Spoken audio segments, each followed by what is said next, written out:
Hi friends, നമസ്കാരം. നമ്മുടെ ഇഷ്ടവിശേഷങ്ങളായി ഗൗരി ശങ്കരത്തിൻ്റെ ഒരു അടിപൊളി വിശേഷമായിട്ടാണ് വന്നിരിക്കുന്നത്. അപ്പോൾ എല്ലാവർക്കും നല്ലൊരു ദിവസം ആശംസിച്ചുകൊണ്ട് തന്നെ നമുക്ക് വിശേഷത്തിലേക്ക് പോകാം. താമസിച്ചാണ് എത്തിയത്. അപ്പോൾ നമുക്ക് നേരെ വിശേഷത്തിലേക്ക് പോകാം. അപ്പോൾ തുടങ്ങുമ്പോൾ തന്നെ കാണുന്നത് ആരതിനെയാണ്. അപ്പോൾ ആരതി അവിടെ ഇരുന്ന് ഇങ്ങനെ പഠിച്ചുകൊണ്ടിരിക്കുകയാണ്. അപ്പോൾ പ്രൊഫസർ നേരെ അങ്ങോട്ടേക്ക് ചെല്ലാട്ടോ. നിനക്ക് നോട്ട്സ് കുറേ പെൻഡിങ് ഉണ്ട് അല്ലേ മോളെ എന്ന് ചോദിച്ചു. അച്ഛൻ വന്നത് ഞാൻ കണ്ടില്ലായിരുന്നു വെച്ചാൽ, അതുകൊണ്ടാണ്. സാരമില്ല, മോളവിടെ ഇരിക്കുക എന്ന് പറഞ്ഞു. അപ്പോൾ രണ്ടുപേരുടെ ഇങ്ങനെ ഇരിക്കുകയാണ്. അപ്പോൾ ശ്യാം സാറിന് എന്തൊക്കെയോ ചോദിക്കാനുണ്ട് ആരതിയോട്. അപ്പോൾ ആരതിയുടെ മുന്നിൽ ഇങ്ങനെ വന്നിരുന്നിട്ട് ഒന്ന് പതുങ്ങി കേട്ടോ. മോള് നോട്ട് എഴുതി കഴിഞ്ഞോ? ആ കഴിയാറായി, 2 ചാപ്റ്ററൂടെ ഉണ്ടച്ച എന്ന് പറഞ്ഞു. എന്നാൽ പിന്നെ മോള് എഴുതിക്കോ, അച്ഛൻ വെറുതെ ഇങ്ങനെ വന്നതേ ഉള്ളൂ എന്ന് പറഞ്ഞു. എന്നിട്ട് ശ്യാം സാറ് പോണില്ല. അപ്പോൾ ശ്യാം സാറ് വീണ്ടും അവിടെ തന്നെ അങ്ങനെ ഇരിക്കുകയാണ്. അപ്പോൾ ആരതിക്ക് ഒരു സംശയം. അച്ഛൻ എന്തോ ഉണ്ടല്ലോ, എന്തിനാ അച്ഛൻ എന്നെ കാണാൻ വന്നത്? എന്താ അച്ഛാ എന്ന് ചോദിച്ചോ. ഒന്നുമില്ല മോളെ, അതല്ല, അച്ഛന് എന്നോട് എന്തോ ചോദിക്കാനുണ്ടല്ലോ. ചോദിച്ചോ, ധൈര്യമായിട്ട് ചോദിച്ചോ. അത് പിന്നെ മോളെ, ചാരങ്ങാട്ട് വീട്ടിൽ നിനക്ക് കുഴപ്പമൊന്നും ഉണ്ടായില്ലല്ലോ അല്ലേ എന്ന് ചോദിച്ചു. ഇല്ലച്ചാ, എനിക്ക് ഒരു പ്രശ്നം ഉണ്ടായില്ല. അതെന്താ? സത്യം പറഞ്ഞാൽ എനിക്ക് ഇങ്ങോട്ട് തിരിച്ചു പോരാൻ തന്നെ എനിക്ക് മടിയായിരുന്നു എന്ന് പറയാം. അവിടെ ചേച്ചിയും ശങ്കരേട്ടനും കമലേടത്തിയും ഒക്കെ രസമായിരുന്നു കേട്ടോ, നല്ല രസമായിരുന്നു. പിന്നെ ചാരങ്ങാട്ടുകാരെ അച്ഛന് ഭയമാണ് മോളെ, അതുകൊണ്ടാണ് ചോദിച്ചത്. അവരെപ്പോൾ എന്ത് പ്രവർത്തിക്കും എന്നൊന്നും പറയാൻ പറ്റില്ല, അതുകൊണ്ടാണ് അങ്ങനെ ചോദിച്ചത്.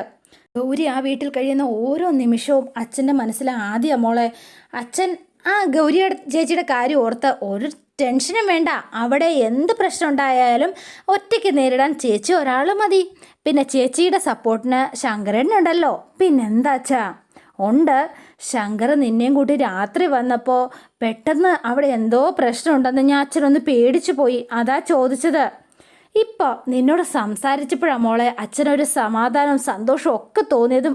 പിന്നെ മോൾ അച്ഛനോട് പറഞ്ഞതൊക്കെ സത്യം തന്നെയല്ലേ എന്ന് ചോദിച്ചു ആരതിയോട്. അപ്പോൾ ആരതി എങ്ങനെ നോക്കി കുറച്ചു നേരം ഇരുന്നിട്ട്, ഞാൻ എന്തിനാ അച്ഛനോട് കള്ളം പറയുന്നത്? സത്യം തന്നെയാണ് ഞാൻ പറഞ്ഞത്. ഞാൻ അവിടെ നല്ല ഹാപ്പി ആയിരുന്നു. അവിടെ എല്ലാവർക്കും എന്നോട് എന്ത് സ്നേഹമായിരുന്നു എന്നറിയാവോ? ചേച്ചിയുടെ കാര്യത്തിൽ അച്ഛന് ഒരു പേടിയും ഒരു ടെൻഷനും വേണ്ട. ചേച്ചി നല്ല സന്തോഷമായിട്ടും സുഖമായിട്ടും അവിടെ കഴിയുന്നത്. ഈ കുടുംബത്തിന് വേണ്ടിയിട്ട് സ്വന്തം സ്വപ്നങ്ങൾ പോലും ഉപേക്ഷിച്ചവളാ ഗൗരി. ഇനിയെങ്കിലും അവൾ സന്തോഷത്തോടെയും സമാധാനത്തോടെയും ജീവിച്ചാൽ മതിയായിരുന്നു. അത് മാത്രമേ ഉള്ളൂ അച്ഛന്. ഞാൻ നിൻ്റെ സമയം കളയണില്ല, മോള് നോട്ട് എഴുതിക്കോ. ശരി എന്ന് പറഞ്ഞുകൊണ്ട് നേരെ ശ്യാം സാറ് എഴുന്നേറ്റ് പോയി കേട്ടോ. ശ്യാം സാറിന് ആകെ പേടി വിഷമായിരുന്നു ആരതിയെ വിട്ടിട്ടും. അപ്പോൾ വന്നു കഴിഞ്ഞ് ആരതി പറഞ്ഞപ്പോഴാണ് ഒരു ആശ്വാസമൊക്കെ തോന്നിയത്. അച്ഛൻ പോയി കഴിഞ്ഞപ്പോൾ ശരിക്കും പറഞ്ഞാൽ ചെന്നായ്ക്കൾക്ക് നടുവിലായി എൻ്റെ ചേച്ചി ജീവിക്കുന്നതെന്ന് എൻ്റെ പാവം അച്ഛനോട് ഞാൻ എങ്ങനെയാ പറയുക? എൻ്റെ അച്ഛൻ അതിന് സഹിക്കാൻ പറ്റില്ല എന്ന് ആരതി ഇങ്ങനെ മനസ്സിൽ വിചാരിച്ച് സങ്കടപ്പെട്ടിരിക്കുകയാണ്. പിന്നെ കാണുന്നത് ശങ്കറിനെയാണ്. അപ്പോൾ ശങ്കർ എന്തൊക്കെയോ ആലോചിച്ചിങ്ങനെ ഇരിക്കുകയാണ്. അപ്പോൾ ഗൗരി അങ്ങോട്ടേക്ക് എത്തി. അപ്പോൾ ഗൗരിയെ കണ്ടപ്പോൾ വേറെ മുഖം തിരിച്ചു കേട്ടോ. നമ്മൾ എത്ര നാൾ ഇങ്ങനെ മുന്നോട്ട് പോകും ശങ്കർ? ഞാൻ ചോദിച്ചത് കേട്ടോ? അപ്പോഴും ശങ്കർ പ്രതികരിക്കുന്നില്ല. എല്ലാവർക്കും മുന്നിൽ വെച്ച് എന്നെ വിശ്വസിക്കുന്നതായിട്ട് ശങ്കർ അഭിനയിക്കുന്നു. അതേസമയം ശങ്കറിൻ്റെ ഉള്ളിൽ ഞാനിപ്പോൾ ഒരു വളരെ മോശപ്പെട്ട പെണ്ണായിട്ടാണ് ചിത്രീകരിക്കുന്നത്. എന്നെ ശങ്കർ വിശ്വസിക്കുന്നില്ല. അപ്പോൾ ശങ്കർ എഴുന്നേറ്റ് പോകാൻ തുടങ്ങിയപ്പം ശങ്കറുടെ കൈക്ക് പിടിച്ചു. ശങ്കർ എന്നെ ഒന്ന് വിശ്വസിക്കാൻ ഞാൻ എന്താ ചെയ്യേണ്ടത്, എന്താ വേണ്ടതെന്ന് ശങ്കർ ഒന്ന് പറയുക, അതുപോലെ തന്നെ ഞാൻ ചെയ്യാം എന്ന് പറഞ്ഞു. ദയവ് ചെയ്ത് ശങ്കർ എൻ്റെ അവസ്ഥയൊന്ന് മനസ്സിലാക്കണം. ഞാൻ ഞാൻ തെറ്റ് ചെയ്തിട്ടില്ല. അതിന് ഞാൻ എങ്ങനെ ശങ്കറിനെ വിശ്വസിപ്പിക്കണം എന്ന് എനിക്കറിയില്ല ശങ്കർ ഇപ്പോൾ എന്നെ കാണിക്കുന്ന ഈ വെറുപ്പ് അതെനിക്ക് സഹിക്കാൻ പറ്റുന്നതിലും അപ്പുറമാണ് ശങ്കർ. എന്നെ ഒന്ന് വിശ്വസിക്കുക, ദയവ് ചെയ്ത് വിശ്വസിക്കുക പ്ലീസ് എന്ന് പറഞ്ഞ് ഗൗരി ഇങ്ങനെ നിന്ന് കരയാണ്. അപ്പോൾ ശങ്കർ നോക്കിയിട്ട്, നിന്നെ വിശ്വസിക്കാൻ തന്നെയാണ് ഞാൻ ആഗ്രഹിക്കുന്നത്. നീ ഒരു തെറ്റും ചെയ്തിട്ടില്ല എന്ന് തന്നെ എന്നെ വിശ്വസിപ്പിക്കാനാ ഞാനും ശ്രമിച്ചുകൊണ്ടിരിക്കുന്ന ഗൗരി. പക്ഷേ ഉണ്ടല്ലോ, എന്താ കുഴപ്പമെന്നറിയോ? ഞാൻ ആഗ്രഹിച്ചിട്ട് പോലും എന്നെ വിശ്വസിപ്പിക്കാൻ എനിക്ക് കഴിയണില്ല. ഞാൻ നിന്നെ മനസ്സിലാക്കണോ വിശ്വസിക്കണം എന്നൊക്കെ നീ ആഗ്രഹിക്കുന്നില്ലേ? ഇല്ലേ എന്ന് ചോദിച്ചു. ഉണ്ട്, അതെ ഞാൻ ആഗ്രഹിക്കുന്നുണ്ട് എന്ന് ഗൗരി പറഞ്ഞു. ശങ്കർ സത്യം മനസ്സിലാക്കണമെന്ന് ഞാൻ ഒരുപാട് ആഗ്രഹിക്കുന്നുണ്ട്. എന്നാൽ നീ ഒരു കാര്യം ചെയ്യ്, എന്നാൽ ഏതെങ്കിലും ഒരു ഡോക്ടറെ കൊണ്ട് കാണിക്കുക. എൻ്റെ തലയിൽ പതിഞ്ഞു പോയ കുറേ കാര്യങ്ങളില്ലേ, അതൊക്കെ എങ്ങനെയെങ്കിലും ഒന്ന് മായ്ച്ചു കളാം. അല്ലാതെ എനിക്ക് ഒരിക്കലും വിശ്വസിക്കാനോ സ്നേഹിക്കാനോ കഴിയില്ല കേട്ടോ എന്ന് പറഞ്ഞു. അപ്പോൾ ഗൗരി ഇങ്ങനെ നോക്കിയിട്ട്, ശങ്കർ, ഞാൻ സത്യമാണ് പറഞ്ഞത്, ഞാൻ എന്ത് ചെയ്യാനാ, എൻ്റെ മൈൻഡ് അങ്ങനെ ആയിപ്പോയി. അപ്പോൾ ഞാൻ ഇനി എന്ത് ചെയ്യണമെന്നാണ് ശങ്കർ പറയണത്? അത് ശങ്കർ പറയേ. എന്താ ശങ്കർ? ശങ്കർ, എന്നെ ഇന്ന് വരെ ഒരാളെന്നെ തൊട്ടിട്ട് പോലുമില്ല. അതാദ്യം ഒന്ന് മനസ്സിലാക്ക്. ഞാൻ അങ്ങനെ ഒരു പെൺകുട്ടിയാണെന്ന് ശങ്കർ കരുതുന്നുണ്ടോ? എന്താ ശങ്കർ? അതോ ഇനിയിപ്പം മരിച്ചു പോയ ധ്രുവൻ എഴുന്നേറ്റ് വന്ന് അല്ലെങ്കിൽ പുനർജനിച്ച് വന്നാൽ ശങ്കറിനെ സത്യങ്ങൾ ബോധ്യപ്പെടുത്തിയാലേ ശങ്കർ വിശ്വസിക്കൂ എന്ന് വല്ലതും ഉണ്ടോ? ഞാൻ എന്ത് ചെയ്താലാ ശങ്കർ എന്നെ ഒന്ന് വിശ്വസിക്കുക? അതെനിക്കറിയില്ല ഗൗരി. ഈ ജീവിതകാലം മുഴുവൻ നമ്മൾ വെറുപ്പും ദേഷ്യവും മാത്രമായിരിക്കുമോ എനിക്ക് ശങ്കറിൽ നിന്ന് കിട്ടുന്ന ആ സമ്മാനം? ശങ്കർ എന്നെ ഒരിക്കലും സ്നേഹിക്കില്ല എന്നാണോ? ഈ വീടിനുള്ളിൽ ഒരു മുറിയിൽ ഒരു കിടക്കയിൽ നമ്മൾ ഒരുമിച്ച് ശത്രുക്കളെ പോലെ നമ്മൾ കഴിയണോ? പറയേ ശങ്കർ, ഈ മരണം വരെ നമ്മുടെ ജീവിതം ഇനി അങ്ങനെ ആയിരിക്കുമോ? അതാണോ ശങ്കർ ഉദ്ദേശിക്കുന്നത്? ശങ്കർ ഒന്നും മിണ്ടിയില്ല, നേരെ തിരിഞ്ഞു നിന്നു. അപ്പോൾ ഗൗരി ശങ്കർ എന്ന് പറഞ്ഞ് ഇങ്ങനെ തോളത്ത് കൈവച്ചു. പക്ഷേ എങ്കില ശങ്കർ ഒരു നോട്ടം നോക്കിയപ്പോഴത്തേനും ഗൗരി വേഗം കൈ താഴെയിട്ടു. എന്നിട്ട് ഒന്നും മിണ്ടാതെ നേരെ കിച്ചണിലേക്ക് പോയി. കിച്ചണിൽ ചെന്ന് ഇങ്ങനെ പാല് തിളപ്പിച്ചുകൊണ്ടിരിക്കുകയാണ്. അപ്പോൾ കമല അങ്ങോട്ടേക്ക് എത്തുകയാണ്. ഗൗരി, ഏട്ടത്തി, എന്നോട് നിനക്ക് ദേഷ്യമുണ്ടോ ഗൗരി? എന്തിന്? എന്താ കമലയെടുത്തി ഇത്? ശേഖരേട്ടൻ തെറ്റ് ചെയ്തതിനെ ഞാൻ കമലയെടുത്തി അതിനെ എന്ത് പഴച്ചു? ഗൗരി, എൻ്റെ അവസ്ഥ നിനക്കറിയാലോ. ഞാൻ എന്ത് ചെയ്യാനാ? എൻ്റെ ഭർത്താവിനെ തിരുത്താൻ കഴിയാത്ത ഒരു ഭാര്യ ഞാൻ. എന്ത് ചെയ്യാൻ പറ്റും? എന്നെക്കുറിച്ച് ഓർത്തിട്ട് എനിക്കിപ്പോൾ നാണക്കേടാണ് തോന്നുന്നത്. ഏട്ടത്തി എന്തിനാ നാണക്കേട് തോന്നുന്നത്? ഭർത്താവ് ചെയ്യുന്ന തെറ്റുകൾക്ക് ഭാര്യ എങ്ങനെയാണ് ഉത്തരവാദിയാകുന്നത്? അവർ ചെയ്തതിന് അവരൊരു തന്നെ അനുഭവിക്കണം, അല്ലാതെ എന്ത് ചെയ്യാനാ? അപ്പോഴാണ് നമ്മുടെ രാധാമണി അങ്ങോട്ടേക്ക് വരുന്നത്. എന്ത് ചെയ്യുന്നു എന്നിങ്ങനെ ആലോചിച്ച് നടക്കുകയാണ് രാധ. അപ്പോൾ നേരെ വേഗം അങ്ങോട്ടേക്ക് ചെന്നിട്ട്, നിൻ്റെ അനിയത്തിയെ കൊണ്ട് നീ എൻ്റെ മോനെ തല്ലിച്ചു, ഇനി അവൻ്റെ ഭാര്യയെ കൊണ്ടുകൂടി നിനക്കിനി അവനെ തല്ലിക്കണോ? അതിനുള്ള സ്റ്റഡി ക്ലാസ് ആണോ നീ കമലയ്ക്ക് കൊടുത്തുകൊണ്ടിരിക്കുന്നത്? അപ്പോൾ ഒന്നും മിണ്ടിയില്ല. അല്ല, ശേഖരേട്ടൻ ആരതിയോട് ചെയ്ത തെറ്റിന് ഞാൻ ഗൗരിയോട് മാപ്പ് ചോദിക്കുമായിരുന്നോ? കമലേ, ഇവക്ക് വക്കാലത്തുമായിട്ട് വരുന്നത് നിനക്ക് നല്ലതിനല്ല. ഗൗരി, നീ എന്തിനാ അടുക്കള കയറിയത്? നിന്നോട് അടുക്കള കയറരുതെന്ന് ഞാൻ പറഞ്ഞിട്ടുള്ളതല്ലേ? അല്ലമ്മേ, ഞാൻ ശങ്കറിന് കുടിക്കാനുള്ള പാല് തിളപ്പിക്കാൻ വന്നതാ എന്ന് ഗൗരി ഇങ്ങനെ പറഞ്ഞു. പാല് ഞാൻ എടുത്തു തരാം, അത് മതി എന്ന് പറഞ്ഞു. മേലിൽ ഇനി അടുക്കളയിൽ കയറി പോവരുത് എന്ന് പറഞ്ഞ് രാധാമണി വേഗം ഗ്ലാസ് എടുത്ത് നമ്മുടെ ഗൗരിയുടെ കയ്യിലേക്ക് കൊടുത്തു. എന്നിട്ട് ആ ചൂട് പാലിങ്ങനെ ഒഴിച്ച് നമ്മുടെ ഗൗരിയുടെ കയ്യിലേക്ക് വീഴ്ചു കേട്ടോ. എന്നിട്ട് ഒന്നും അറിയാത്ത പട്ടില്ല അപ്പോൾ നിൽക്കുകയാണിങ്ങനെ. അപ്പോൾ ഗൗരി ആകെ കരയുക. ഇങ്ങനെ കിടന്ന് മോങ്ങേണ്ട ആവശ്യമുണ്ടോ? അറിയാതെ പറ്റിയതല്ലേ. ഹോ, എന്തൊരു കഷ്ടമാണ്. എന്നിട്ട് സോസ്പാനിയിൽ ഇങ്ങനെ ഒഴിച്ചു കൊടുക്കുക. ഇപ്പം തന്നെ എൻ്റെ മോനെ കൊണ്ടുപോയി കാണിച്ചിട്ട് വേഗം പറയാം, അമ്മ നിൻ്റെ കൈ പൊളിച്ചു എന്ന് നീ ചെന്ന് പറ. അറിയാതെ പറ്റിയതാണെന്ന് നീ കണ്ടതല്ലേ കമലെ എന്ന് രാധാമണി ഇങ്ങനെ ചോദിക്കുക. അപ്പോൾ വേഗം തന്നെ, സാരമില്ലമ്മേ, അറിയാതെ പറ്റിയതല്ലേ എന്ന് പറഞ്ഞ് ഗൗരി. അപ്പോൾ ഗൗരി ഇങ്ങനെ പോകാൻ തുടങ്ങിയപ്പോഴത്തേനും, അവന് കുടിക്കാനുള്ള പാന് ഞാൻ കൊടുത്തോളാം. ഈ പൊള്ളിയ കയ്യും വച്ച് ഇനി നാടകം കളിക്കാനായിട്ട് നീ അങ്ങോട്ടേക്ക് വന്നേക്കണ്ട, മനസ്സിലായോ എന്ന് ചോദിച്ച് രാധാമണി ഇതുമായിട്ട് നേരെ ശങ്കറിൻ്റെ അടുത്തേക്ക് ചെല്ലുകയാണ്. അപ്പോൾ വേഗം കമല ആകെ വിഷമിച്ച് ഇങ്ങനെ നിൽക്കുകയാണ് കേട്ടോ. അപ്പോൾ കമല തൂത്തൊക്കെ കൊടുത്തു ഗൗരിക്ക്. ഗൗരിയുടെ കണ്ണൊക്കെ നിറഞ്ഞിങ്ങനെ ഒഴുകുന്നുണ്ട് കേട്ടോ സങ്കടം കൊണ്ട്. അപ്പോൾ ശങ്കറിൻ്റെ അടുത്തേക്ക് ചെന്നു. അപ്പോൾ കയ്യിൽ ഒരു വാഴയിലുണ്ട് കേട്ടോ. അതിൽ എന്താണെന്നറിയില്ല, ഉണ്ണിയപ്പാണെന്നാണ് തോന്നുന്നത്. അപ്പോൾ നേരെ റൂമിലേക്ക് ചെന്നു. വളരെ സഹതാപത്തിലാണ് നമ്മുടെ രാധാമണി ചെല്ലുന്നത്. അപ്പോൾ ചെന്നുണ്ണെ, ഇത് മേടിക്ക്, ഇത് പിടി ശങ്കർ എന്ന് പറഞ്ഞ് ശങ്കറിൻ്റെ കയ്യിലേക്ക് കൊടുത്തു. ശങ്കർ ഇങ്ങനെ നോക്കി. കൊട്ടാരക്കര ഗണപതി അമ്പലത്തിലെ ഉണ്ണിയപ്പമാണ്. നിൻ്റെ പേരിൽ നടച്ച അർച്ചനയുടെ നേർച്ചയാണിത്. നീ ഇത് കഴിക്ക് ശങ്കർ, ഈ പാലും കുടിക്കുക എന്ന് പറഞ്ഞ് ശങ്കറിൻ്റെ കയ്യിലേക്ക് കൊടുത്തു. ശങ്കർ അത് വാങ്ങിയിട്ട് ഇങ്ങനെ നോക്കിയിരിക്കുക കേട്ടോ. എന്താ നോക്കിയിരിക്കണത്? നീ കുടിക്ക്, നോക്കിയിരിക്കാതെ എന്ന് പറഞ്ഞു. അപ്പോൾ ശങ്കർ വേഗം തന്നെ അതങ്ങ് കുടിക്കുകയാണ്. അപ്പോൾ വേഗം രാധാമണി തങ്കച്ചി നോക്കിയിട്ട് തലയിലൊക്കെ ഒന്ന് തലോടി. ശോ, എടാ മോനെ, നിൻ്റെ പ്രസാദമൊക്കെ മുഖത്തുണ്ടായിരുന്ന ആ ഒരു പ്രസരിപ്പൊക്കെ അങ്ങ് പോയി. നീ എങ്ങനെ ഇരുന്നതാ? കണ്ണാടിയിൽ നീ ഒന്ന് നോക്ക്. ഇപ്പോൾ ഒരു കോലമായി എൻ്റെ മോൻ. നിൻ്റെ ആ തലയെടുപ്പും ഗാംഭീര്യവും ഒക്കെ അങ്ങ് പോയടാ മോനെ. നമ്മുടെ ബന്ധുക്കളൊക്കെ പറയായിരുന്നു, രാധയുടെ മോൻ ശങ്കരൻ വരുന്നത് കണ്ട സൂര്യൻ ഉദിച്ചു വരുന്നത് പോലാണെന്ന്. നിന്നെ കാണാൻ അത്ര ചൈതന്യമായിരുന്നു. പക്ഷെ അതൊക്കെ പോയി. നിന്റെ ഇപ്പോഴത്തെ ഈ അവസ്ഥ കണ്ടിട്ട് അമ്മയ്ക്ക് സഹിക്കാൻ പറ്റണില്ലടാ എന്ന് പറഞ്ഞ ഉടനെ രാധ പൂങ്കണ്ണീരൊഴുക്കാണ്. അമ്മ എന്തിനാ കരയണത്? അമ്മയുടെ ഉള്ളു നീറുന്നത് എൻ്റെ മോനും അറിയുന്നില്ലല്ലോ. എൻ്റെ പൊന്നമ്മേ, അവൾ ഒരുത്തി കാരണമാ എൻ്റെ മരണത്തിൻ്റെ വക്കിൽ വരെ എൻ്റെ മോനെ കൊണ്ട് എത്തിച്ചു അവള്. ഈശ്വരാനുഗ്രഹം കൊണ്ടും അമ്മയുടെ പ്രാർത്ഥന കൊണ്ടും മാത്രം ജീവനോടെ എൻ്റെ മോനെ എനിക്ക് തിരിച്ചു കിട്ടി. അതൊക്കെ കഴിഞ്ഞില്ലേ അമ്മേ, ഇനി എന്തിനാ അതൊക്കെ ഓർത്തിങ്ങനെ വിഷമിച്ചിരിക്കണത്? പിന്നെ അമ്മ കരുതുന്നത് പോലെ എനിക്ക് അങ്ങനെ സംഭവിച്ചതിന് കാരണക്കാരി ഗൗരിയൊന്നും അല്ല കേട്ടോ. എടാ മോനെ, നീ വെറും പാവാ. അവളെ താലി കിട്ടി അന്ന് മുതൽ നിന്റെ കഷ്ടകാലം തുടങ്ങിയതാ. ഇത് ഞാൻ പറഞ്ഞതല്ല. തിരുച്ചെന്തൂർ വെച്ച് നിന്റെ ഓല എടുത്തു നോക്കിച്ചു. അതിൽ വ്യക്തമായി എഴുതി വെച്ചിട്ടുണ്ട്, പറഞ്ഞിട്ടുണ്ട് ഈ പെണ്ണ് നിന്റെ നാശത്തിനാണെന്ന്.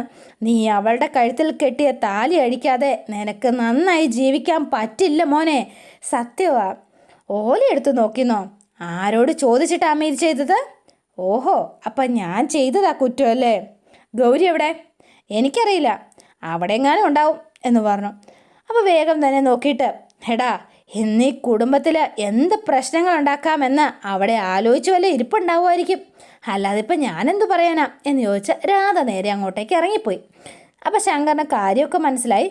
പിന്നെ കാണുന്നത് നമ്മുടെ ശേഖരനെയാണ്. അപ്പം ശേഖരനെ പിടിച്ച് കോളറിന് പിടിച്ചിരിക്കുകയാണ് നമ്മുടെ മഹാദേവൻ. എടാ നിന്നെ ഞാൻ വെറുതെ വിടില്ലടാ എന്നൊക്കെ പറഞ്ഞാണ് ശേഖരനെ നേരെ തുള്ളുന്നത്. നീ ഒരുത്തൻ കാരണം, നിന്റെ ഈ കയ്യിലിരിപ്പ് കാരണം ചാരങ്ങാട്ട് മഹാദേവൻ്റെ മാനം ഒരു പീറപ്പെണ്ണ നശിപ്പിച്ച് കളഞ്ഞില്ലേടാ. നിന്നെ ഞാൻ വെറുതെ വിടില്ല. നാണം കെട്ടവൻ കാരണം ഇപ്പം തല ഉയർത്തി നിൽക്കില്ല. അപ്പം രാധ അങ്ങോട്ടേക്ക് ഓടിച്ചെന്നിട്ട്, നിങ്ങൾ എന്താ മനുഷ്യ ഈ ചെയ്യണത് എന്ന് ചോദിച്ചോ. എടി രാധേ, നിന്റെ ഈ മോന് വക്കാലത്തുമായിട്ട് ഇങ്ങോട്ടേക്ക് വരണ്ട കേട്ടോ. നാണം കെട്ടവൻ കാരണം ഇപ്പം ചാരങ്ങാട്ട് മഹാദേവന് തല താഴ്ത്തി നിൽക്കേണ്ട അവസ്ഥ വന്നു. നമ്മുടെ കുടുംബത്തിന് മാനക്കേടുണ്ടാക്കിയത് ശേഖരനല്ല, അവളാ, ആ ഗൗരി. അതാദ്യം നിങ്ങൾ മനസ്സിലാക്കുക. ആ നശിച്ചവളെ ഇങ്ങോട്ട് കെട്ടിയെടുത്തോണ്ടല്ലേ ഈ കുടുംബത്തിൽ ഇങ്ങനെയൊക്കെ സംഭവിച്ചത്. അവളെയും അവളുടെ അച്ഛനെയും ഈ മുറ്റത്ത് വെച്ച് നമ്മൾ അപമാനിച്ചില്ലേ, അതിൻ്റെ പ്രതികാരവാ ഇപ്പം ചെയ്തത്. അവളുടെ അനിയത്തി ഉപയോഗിച്ച് ഈ ശേഖരനോട് ചെയ്തത് നമുക്കുള്ള തിരിച്ചടി. ഇനിയും ഇതുപോലെ പലതും അവൾ ചെയ്യും.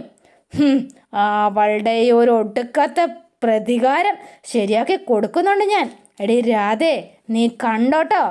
ആ പ്രൊഫസറേയും ഫാമിലി ഉണ്ടല്ലോ, ആ ഫാമിലി ഫുൾ കുളം തോണ്ടാതെ ഇനി ഈ ചാരങ്ങാട്ട് മഹാദേവൻ അടങ്ങിയിരിക്കണ പ്രശ്നമില്ല. ഞാൻ ഈ ചാരങ്ങാട്ട് മഹാദേവൻ എന്ന ഈ രാഷ്ട്രീയ ചാണക്യനെ അവൾക്കും അവളുടെ കുടുംബത്തിനും ഒക്കെ ഞാൻ മനസ്സിലാക്കി കൊടുക്കാൻ ഞാൻ. നിങ്ങൾ എന്താ ചെയ്യാൻ പോണത് എന്ന് ചോദിച്ചു. അതെ, കാണാൻ പോകുന്ന പൂരം എന്തിനാടി പറയണത്? എങ്കിലും ഞാൻ പറയാം എന്ന് പറഞ്ഞ് അവരെല്ലാം പ്ലാൻ ചെയ്യാണ്. ഇവർ 3 പേരോട് ഭയങ്കര സന്തോഷമായി. നമ്മുടെ ശേഖരനും നമ്മുടെ രാധാമണി തങ്കച്ചിക്കും. അപ്പോൾ ഭയങ്കര ഹാപ്പി ആയിട്ട് ഇങ്ങനെ നിൽക്കുകയാണ്. ഇവർ 3 പേരും ചിരിച്ചട്ടഹസിച്ച് ഗൗരിയെ തീർക്കാനുള്ള പണി തന്നെയാണ് കേട്ടോ.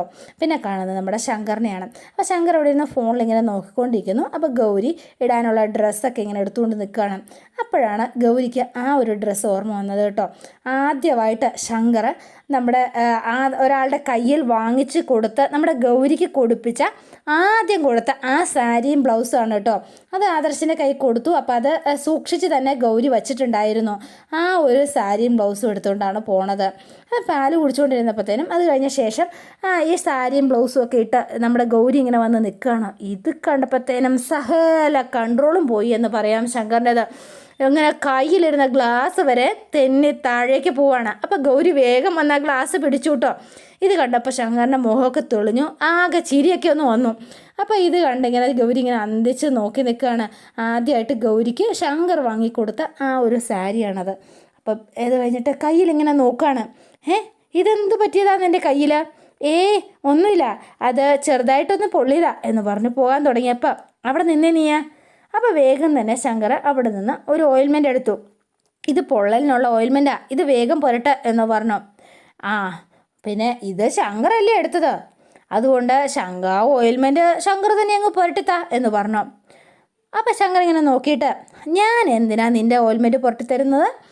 ഞാൻ മരുന്ന് നിനക്ക് തന്നല്ലോ, നിനക്ക് വേണമെങ്കിൽ നീ മരുന്ന് പുരട്ടിയാൽ മതി കേട്ടോ, വേണമെങ്കിൽ മതി കേട്ടോ എന്ന് പറഞ്ഞു. അപ്പോൾ ഗൗരി വേഗം തിരിച്ചു നടന്നു. എന്തെങ്കിലുമൊക്കെ പറഞ്ഞാൽ അനുസരിക്കാൻ നിനക്ക് വലിയ ബുദ്ധിമുട്ടല്ലേ? വലിയ പഠിപ്പുള്ള ആളൊക്കെ അല്ലേ, എന്തിനാ നമ്മളുടെ വാക്കൊക്കെ അനുസരിക്കണം അല്ലേ? എന്തായാലും നീ കൈയൊക്കെ നീട്ട് എന്ന് പറഞ്ഞു. ഇങ്ങോട്ട് നീട്ടാനല്ലേ പറഞ്ഞത്? അപ്പോൾ വേഗം ഗൗരി കൈ നീട്ടി കൊടുത്തു. അപ്പോൾ ശങ്കർ ഓയിൽമെൻ്റൊക്കെ പുരട്ടി കൊടുക്കുകയാണ് ഗൗരിക്ക്. പിന്നെ കാണുന്നത് നമ്മുടെ ശേഖരനെയാണ്. അപ്പോൾ ശേഖരൻ്റെ തന്ത്രം പ്രയോഗിക്കാൻ സമയമായി. ശേഖരൻ ഒരു റോളും വയറും ഒക്കെ ആയിട്ട് വരികയാണ് കേട്ടോ, ഇലക്ട്രിക് വയർ. അപ്പോൾ ഇത് ഷോക്ക് കൊടുക്കാൻ തന്നെയാണ്. അപ്പോൾ ഈ കെട്ടിയിരിക്കുന്ന തുണി വിരിച്ചിടാൻ കെട്ടിയിരിക്കുന്ന അയവെള്ളി ഉണ്ടല്ലോ, അപ്പോൾ ആ ഇതിലാണ് ആ ഒരു കമ്പിയിലേക്ക് ഈ ഇലക്ട്രിക് വയർ കണക്ട് ചെയ്യണം. എന്നിട്ട് ടെസ്റ്റർ വെച്ച് ടെസ്റ്റൊക്കെ ചെയ്ത് നോക്കി. ഹെടി മോളെ, എടി ചാരങ്ങാട്ട് മഹാദേവനാണോ എടി നിൻ്റെ കളി? ഹെടി നിനക്കുള്ള കുരുക്കടി മോളെ. ഇനി പ്രൊഫസർ ശ്യാമപ്രസാദിൻ്റെ മകൾ ഗൗരി ശങ്കർ ഷോക്കേറ്റു മരിച്ചു. നാളത്തെ എക്സ്ക്ലൂസീവ് ന്യൂസ്, അത്രയേ ഉള്ളൂ എന്ന് പറഞ്ഞ് ശേഖരൻ ഇതെല്ലാം കണക്ട് ചെയ്തിട്ട് വരികയാണ്. അപ്പം അപ്പുറത്ത് അച്ഛനും അമ്മയും കാത്തു നിൽപ്പുണ്ട്, നമ്മുടെ മഹാദേവനും രാധാമണിയും. എന്തായി എന്തിട്ടായി എന്ന് ചോദിച്ചു മഹാദേവൻ. എല്ലാം സെറ്റാച്ചാ, അച്ഛൻ എന്നെ ഏൽപ്പിച്ച പണി ഞാൻ നല്ല വെടിപ്പായിട്ട് ചെയ്തിട്ടുണ്ട് കേട്ടോ. ഇനി നമുക്ക് അവളെ ഇവിടെ ഒന്ന് എത്തിക്കണം. അതിനിപ്പോൾ എന്താ ചെയ്യുക? അതിന് നീ അത് വിട്ടേക്ക്. അതെ, നിൻ്റെ അമ്മ ഈ രാധാമണി തങ്കച്ചി നോക്കിക്കോളും. നീ ധൈര്യമായിട്ട് നിൽക്ക്. അപ്പോഴാണ് നമ്മുടെ ഗൗരി അങ്ങോട്ടേക്ക് കയറി വരുന്നത്. അപ്പോൾ ഇവർ 3 പേരും അവിടെ നിൽപ്പുണ്ട്. വേഗം തന്നെ ഗൗരിയുടെ അടുത്തേക്ക് രാധാമണി നിൽക്കുകയാണ്. അതെ, അല്ല ഗൗരി, നീ എങ്ങോട്ടേക്കാണ് പോണത്? അല്ല, ഞാൻ റൂമിലേക്ക്. ചെന്ന് റൂമിൽ ചെന്ന് നല്ല സുഖിച്ചിരിക്കുക. ഇവിടുത്തെ ജോലികളൊക്കെ ചെയ്യാൻ ആ പാവം കമലുണ്ടല്ലോ അല്ലേ? അമ്മേ, അടുക്കളയിലെ ജോലികളൊക്കെ തീർന്നു, അതാ ഞാൻ റൂമിലേക്ക് പോകുന്നത്. അടുക്കളയിലെ പണിയൊക്കെ തീർന്നാൽ ഒരു വീട്ടിലെ എല്ലാ പണിയും തീർന്നെന്നാണോ അതിനർത്ഥം?